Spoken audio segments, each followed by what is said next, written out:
Olá, tudo bem? Hoje nós vamos falar sobre o impacto dos transportes no aquecimento global. O setor responde por quase 15% da poluição produzida no país, segundo a Agência Internacional de Energia Renovável. E a emissão de gases que provocam o efeito estufa por carros e motos nas ruas brasileiras cresceu quase 200% nos últimos 20 anos. Para conversar sobre as soluções para um transporte menos poluente, estão aqui conosco a diretora executiva do Instituto Clima e Sociedade, o ICS, Ana Toni, e a também diretora executiva do Instituto de Políticas de Transporte e Desenvolvimento, o ITDP Brasil, Clarice Link. Eu agradeço a presença de vocês duas por participar e aceitar o convite para participar dessa nossa conversa. Antes de começar a nossa conversa, o nosso bate-papo, nós vamos ver uma reportagem sobre esse tema. O Brasil tem o compromisso internacional de chegar a 2025 com a emissão de gás carbônico 37% menor do que em 2005. O desafio não é pequeno. Apesar de o Brasil ter conseguido limpar quase metade da matriz energética até 2010, quando 45% das fontes eram renováveis, houve um retrocesso de lá para cá. Depois de cair a 39%, a participação da energia limpa na matriz nacional era de 43% em 2016, ainda abaixo do nível de 7 anos atrás. Agora, parte da contribuição brasileira para o combate ao aquecimento global deve vir do setor de transportes. A aposta está nos biocombustíveis. O país leva a vantagem do pioneirismo nesta área, tendo substituído 36% da gasolina por etanol e 8% do diesel fóssil por biodiesel. Mas é preciso avançar bem mais. Além do etanol e do biodiesel, é forte o potencial de crescimento do biogás, do biometano e do bioquerosene. Para acelerar o processo, o programa RenovaBio promete maior segurança a produtores e distribuidores, com regras mais claras e sustentáveis. Ana, eu queria começar conversando contigo. Entre avanços e retrocessos, o que é possível a gente dizer a respeito dessa questão do transporte no Brasil? Acho que tem alguns avanços em algumas cidades, tenho certeza que Clarice vai também mencionar, e ainda tem muitos retrocessos, né? Eu acho que, da perspectiva de mudanças climáticas, ainda não há uma política holística que olhe para a mobilidade urbana, para o transporte brasileiro da perspectiva de baixo carbono. O RenovaBio, que foi mencionado na matéria, é uma iniciativa na direção certa, mas ela ainda é muito tímida. A gente tem que investir em pensar numa mobilidade urbana, pensar transporte público de uma maneira muito mais holística e olhando principalmente o transporte público e não só mudança de que biocombustível para o biocombustível, para a eletrificação de carro, mas realmente olhando que cidades queremos, que tipo de modais a gente vai precisar para transporte de carga, e isso ainda não temos meta dentro do que foi aí acordado para as mudanças climáticas do governo brasileiro. Clarice, você concorda com essa opinião? Eu, claro que concordo, porque a gente, na verdade, no Brasil tem uma política nacional da mobilidade urbana bastante interessante, né, exemplar, tem todos os princípios ali na mesa, mas na prática a gente ainda trata de mobilidade com uma visão muito limitada de uma infraestrutura funcional de transporte, sem pensar de fato como é que a gente usa e ocupa o território, o quão espalhado a gente está, o quão concentradas estão as oportunidades oportunidades econômicas e outras oportunidades da cidade. Então, a gente ainda trata moradia, emprego de forma dissociada no planejamento, né? E aí a discussão, na verdade, fica em torno do combustível, que é uma discussão fundamental. A gente precisa pensar em tecnologia veicular e eficiência energética de um modo geral para aprimoramento, mas tem uma outra discussão aí que precisa acontecer e que eu entendo como sendo prioritária, que é isso, como é que a gente tem cidades compactas, cidades adensadas, cidades onde se pode né, numa mesma localidade, viver, estudar e trabalhar sem que a população tenha que fazer longas viagens diariamente. Exatamente. Diários. Ana, você acha que essa discussão de que modelo que a gente vai adotar implica também em convencer a indústria automobilística a ter um outro olhar para essa questão? Não, com certeza. E esse olhar não virá da indústria automobilística, que tem feito aí um trabalho de tentar mudar que combustível usa, mas como foi colocado, eu acho que a gente tem que olhar para a mobilidade de uma outra maneira, não só a mobilidade através do carro. Eu acho que mudar a chave de pensamento. Quando a gente fala de mudanças climáticas, na verdade, a gente está falando de como é que as pessoas se movem na cidade. A gente não está simplesmente falando de algo ambiental, a gente está falando de coisas reais. Você precisa enxergar o ser humano que está ali dentro daquele... Mudanças climáticas, ela começa com o ser humano e quem está em perigo, digamos, é o ser humano, porque o planeta continuará... São os seres humanos que vão aí sentir o efeito da mudança climática e na mobilidade já estão sentindo. Porque quando a gente fala que tem que mudar, por exemplo, que tipo de combustível estamos usando nos carros ou nos ônibus, para a própria saúde das pessoas. As cidades brasileiras estão entupidas, não só de carros, mas poluídas, e as pessoas demoram horas para chegar no seu trabalho, para fazer esse deslocamento. Então, a gente está falando de um problema, primeiro, de saúde, depois um problema também de mobilidade, e com isso vem o problema de mudanças climáticas. Eles estão... um reforça o outro, né? E eu acho que as empresas, como você perguntou, de automóveis, não é elas não são contra, elas perceberam que tem que se adaptar, que mudanças climáticas é real e elas têm que contribuir para isso. Estão contribuindo da maneira que elas conseguem contribuir. Como é isso? É mudando a tecnologia dos carros. Passar de carro a combustível para carro elétrico ou para carro a etanol. Bem-vindo, mas como foi mencionado, não é essa a solução. Eu queria aproveitar essa deixa para te perguntar, Clarice. As pessoas pensam num transporte que é um transporte individual, que tem até uma questão de status nisso, né? E deixam de lado a questão do transporte público coletivo. É isso, sim, que prevalece? Agora o interessante é que enquanto a Ana fala, eu estou pensando, você fala, tem uma questão da mobilidade, do meio ambiente, tem uma questão de justiça social também, porque na verdade, se a gente for olhar a divisão modal das cidades brasileiras, a gente tem entre 20% a 25% das viagens diárias são feitas por carro. A maior parte da população não está no carro. A maior parte da população está no transporte público, está caminhando, está na periferia, gastando 1, 2 horas por dia para acessar o transporte. E aí há um agravante que esse transporte público não tem boa qualidade. Exatamente. E aí a gente continua investindo para qualificar o carro, para melhorar o carro, e aí simbolicamente, né, como a solução, a alternativa ao transporte público, que é um mal necessário e que assim que a população de mais baixa renda pode, ela obviamente se endivida para comprar um carro ou para comprar uma moto, porque o transporte público não oferece segurança, conforto e a mobilidade que ela precisa. Então a gente tem um ciclo vicioso aí, né? Então precisa olhar para o transporte individual, motorizado, sim, a gente precisa resolver o impacto, a externalidade que ele traz para o meio ambiente, para a cidade, para todos, inclusive para quem não está dentro do carro, mas a gente precisa, na verdade, priorizar o transporte público e a infraestrutura para a mobilidade a pé e por bicicleta. Ana, quando a gente pensa nesse aspecto, há também um certo preconceito no olhar coletivo ao transporte público?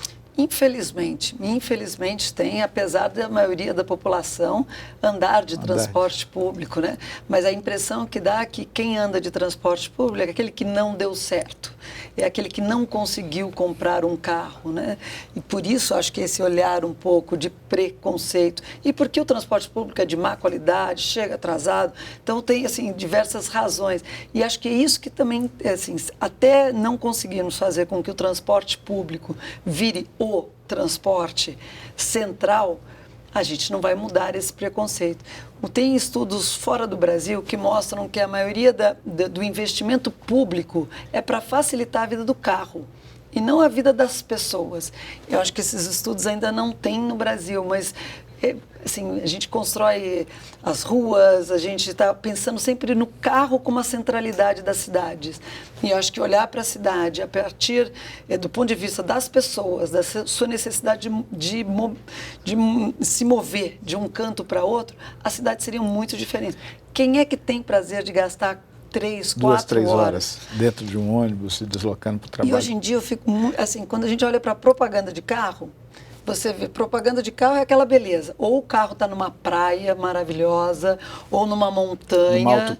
Numa autopista, assim. Numa cidade italiana, numa cidade italiana, vazia, linda, sempre. Então, assim, dá a impressão que tem essa coisa glamourosa da identidade de quem compra o carro. Né? Nós aqui em Brasília vivemos uma situação diária e que é também muito conflitante, nos traz muitos problemas. O deslocamento de 1 milhão de pessoas aproximadamente todos os dias, de manhã e de tarde. Quando a gente pensa nisso, Clarice, é aquilo que você dizia, é preciso valorizar e estar junto com essa questão da luta pelo clima, pela melhoria do clima, também pensar em alternativas para que essas pessoas não tenham que se deslocar das suas cidades para o trabalho. Infelizmente, essa não é uma exclusividade de Brasília. A gente tem várias regiões metropolitanas no Brasil que têm grandes deslocamentos também. Esse é o modelo, né? É o modelo de cidade que a gente vem promovendo e vem investindo já há algumas décadas, né? Então, de uma centralidade onde a cidade acontece, onde as oportunidades da cidade estão dadas e a população, principalmente a população de mais baixa renda, cada vez mais distante, espalhada, mas tendo que fazer esse deslocamento.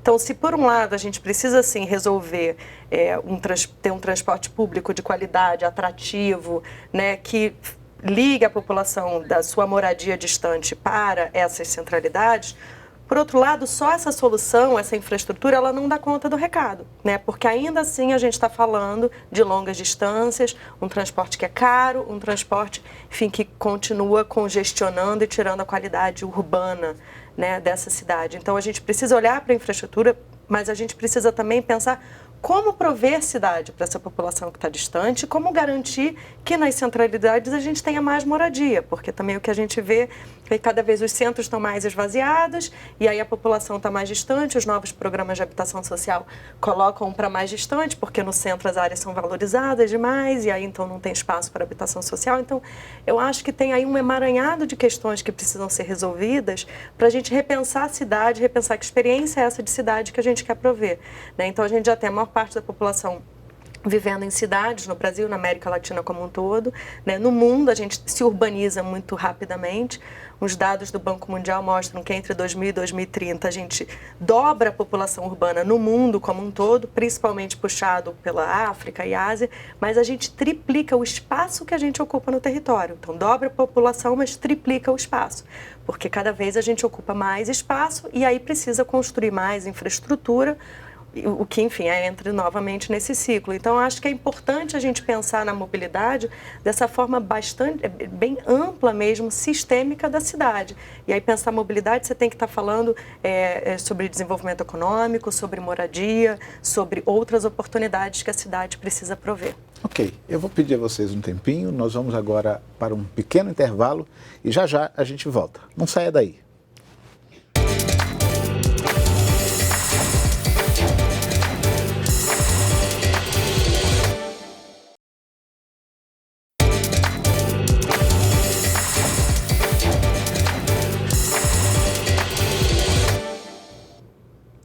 O Diálogo Brasil está de volta e a nossa conversa hoje é sobre as alternativas para reduzir a poluição gerada pelos transportes.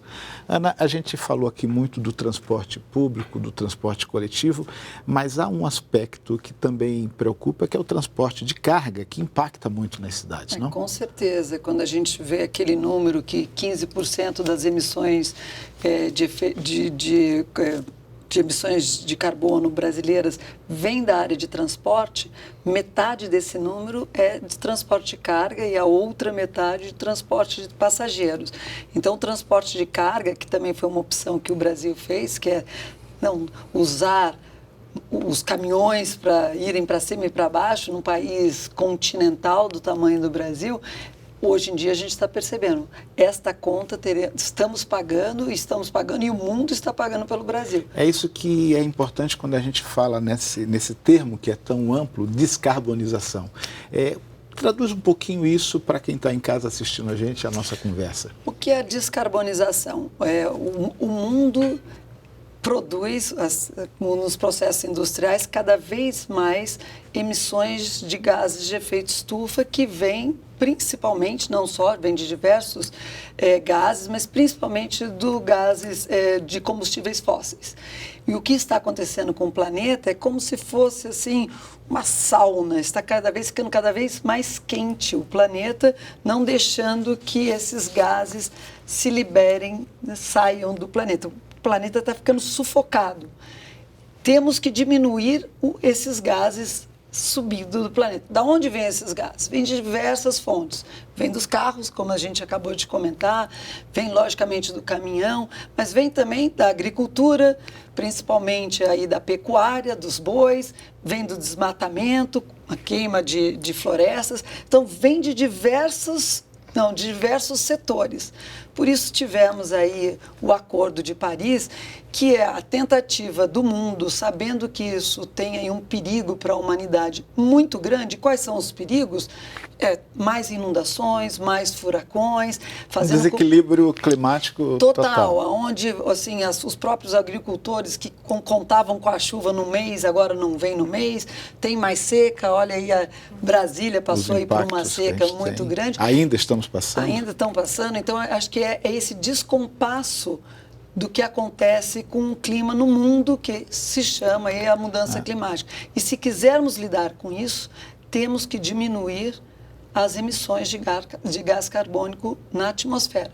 Para isso, são diversos setores que podem contribuir. E o setor de transporte é um setor fundamental. Por isso que a gente está aqui conversando sobre esse setor. 15% das emissões brasileiras estão vindo e tem que diminuir aí as emissões na área de transporte. Olha, Clarice, quando a gente pensa nessa questão, investir na pesquisa e nos novos modelos de combustível, biocombustível, é um bom caminho, é um caminho eficaz? Não, com certeza, principalmente considerando que a gente, como a gente estava falando antes, um investimento no transporte público também prescinde que o transporte público seja aprimorado, que tenha um investimento aí na tecnologia veicular e na eficiência energética desses veículos que estão servindo o transporte público, mas também para o transporte individual, porque não vai deixar de existir, Na verdade, a gente não está aqui, não é um processo de vilanizar o carro ele faz parte das soluções, ele, enfim, tem um papel importante, o carro, a moto, então é a gente entender como é que esses veículos podem causar menos danos e emitir menos, mas também melhorando os outros modais, o transporte público e infraestrutura para transportes ativos, para que a gente tenha algo mais atrativo para que as pessoas não tenham que sempre optar, assim que podem, pelo carro.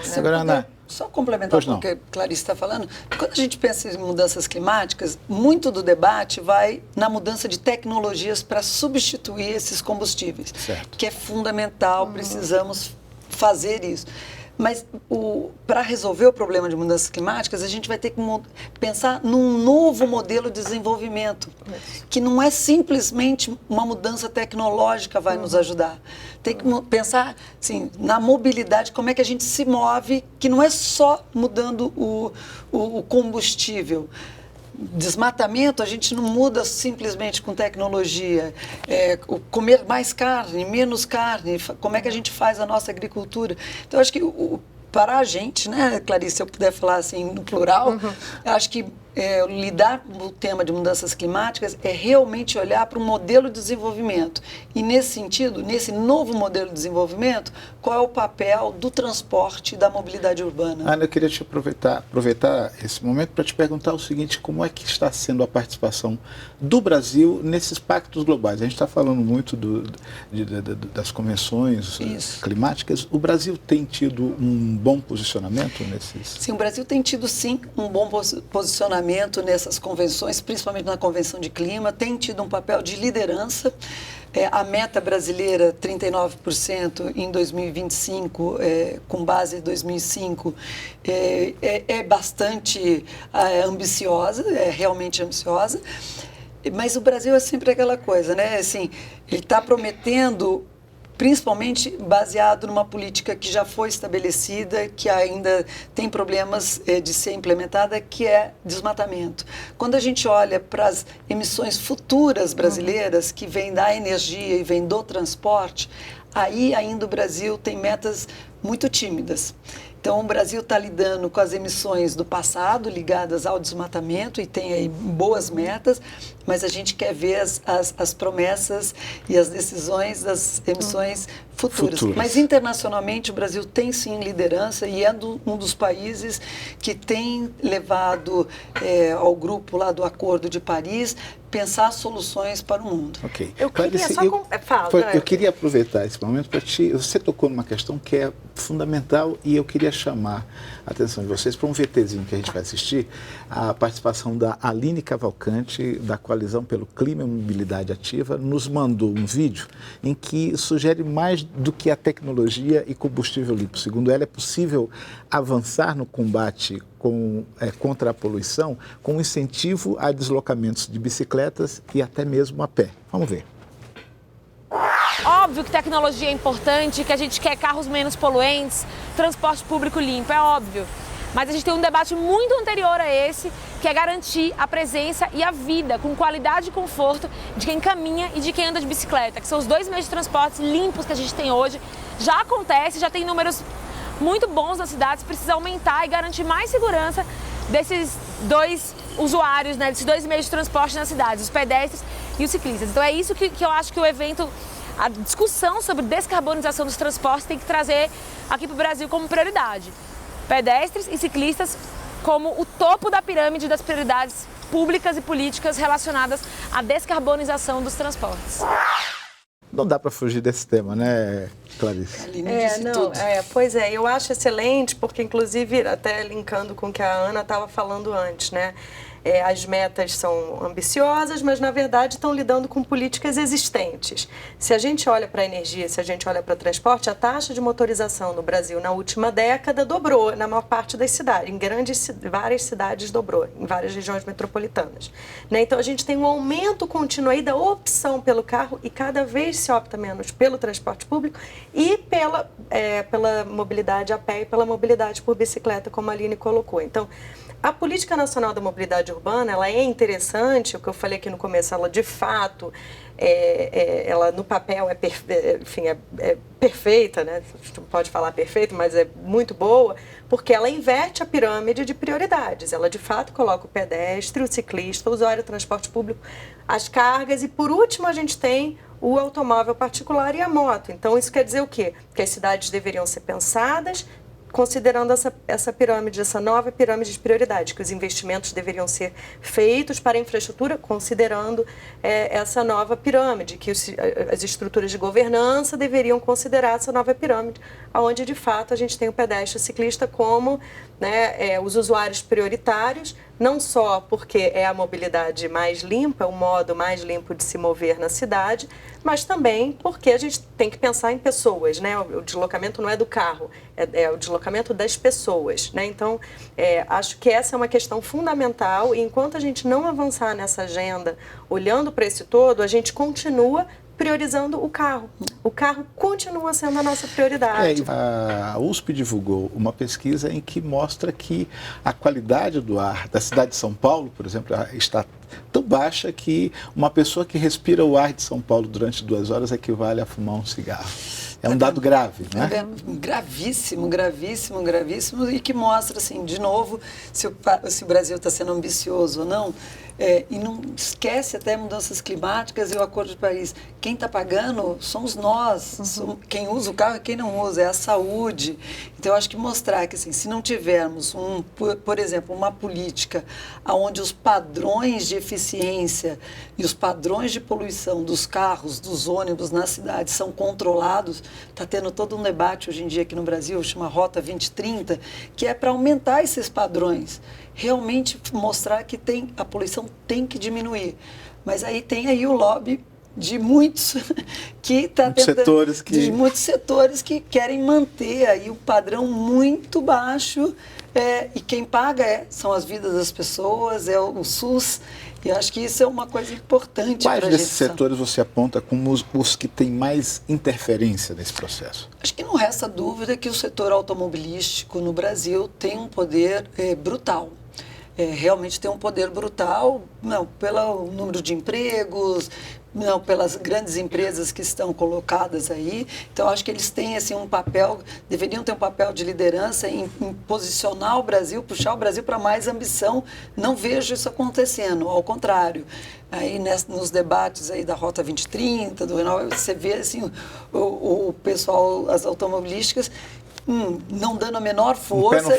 Com o pé no freio grande, atrapalhando um pouco esse movimento de mais ambição. Agora, o Brasil, como foi colocado, nós temos uma boa política de mobilidade urbana, por exemplo. Isso devia estar na meta, por exemplo, de Paris. A gente poderia falar assim, até 2025 todas as cidades teriam implementado as leis de mobilidade. A gente poderia ter colocado isso como uma meta. Não foi feito. Então, é a não priorização deste setor ainda pelo governo, olhando para a mobilidade, o transporte como um vetor que vai ser solução também para o clima. Clarice, você está à frente de uma instituição que dialoga não só com as instituições públicas, mas também com as comunidades, né? Você acha que a gente tem avançado nesse processo?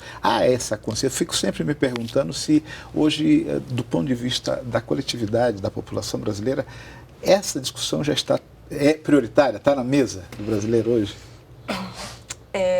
Eu acho que cada vez mais está, porque principalmente após os protestos de 2013, cada vez fica mais claro que a agenda da mobilidade, a agenda do transporte é uma agenda de cidade. A gente está falando aí de acesso à cidade, a gente está falando aí de uma cidade acessível, de uma cidade justa para todos, de uma cidade onde todos consigam efetivamente acessar as suas oportunidades, onde as pessoas não estejam paradas no estacionamento, no congestionamento, onde as tarifas sejam acessíveis para quem não, enfim, para as populações mais baixas, de renda mais baixa principalmente.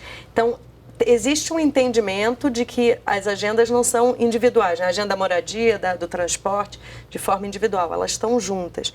Mas acho que ainda, simbolicamente falando, o carro ocupa um espaço. A nossa conversa foi muito boa, eu agradeço imensamente a participação de vocês duas. Infelizmente, não dá para esgotar o assunto, mas a gente volta, se tudo correr bem, numa outra oportunidade a tratar dessa questão. Se você quiser saber mais sobre o programa, entre no site da TV Brasil. Nós voltamos na segunda que vem, mas não esqueça, o programa agora é às 10h30 da noite. Até lá!